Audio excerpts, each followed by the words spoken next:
As of Tuesday morning, Harvey has dumped more than 40 inches of rain in parts of southeast Texas. Now, 5 spots in the Houston region have recorded more than 40 inches of rain. 20 spots have recorded more than 3 feet of rain. If you look at how much rain has already fallen over the Texas area, even as far into Dallas-Fort Worth, so far it's been a little bit more than 15 trillion gallons, that's trillion with a T, of rain, and they're expecting by the time this ends, which won't be until late Wednesday, maybe into Thursday, there will be 20 trillion gallons of water falling on the Texas area there, that part of Texas.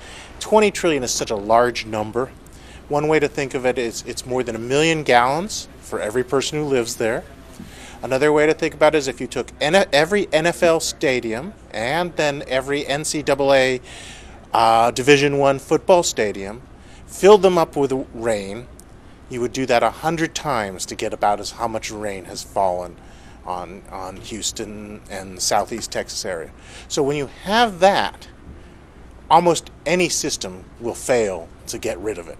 But Houston's system of drainage and bayous and reservoirs was designed in the Depression area. It is from an era gone by. But this is a system that is just out of date. The development just overwhelmed it. There's not much green space. Other places have a lot of green space and detention ponds. There are fewer detention ponds here than there should be.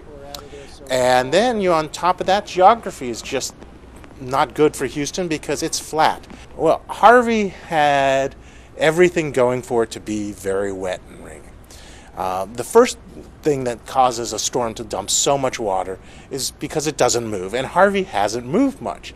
At times it's been just stationary or moving at 2 or 3 miles an hour. On top of that, you have Harvey grew into an enormous major hurricane, Category 4 hurricane, because just as it came ashore, before it came ashore, it was over extremely warm waters. More than 2 degrees Fahrenheit warmer than normal in the Gulf of Mexico. And then on top of that, it went over this eddy, which is deep warm waters. Now, warm water is a fuel for hurricane. And so it was over this deep warm water that went 300 feet down. So it was like a buffet for the hurricane and just got more powerful.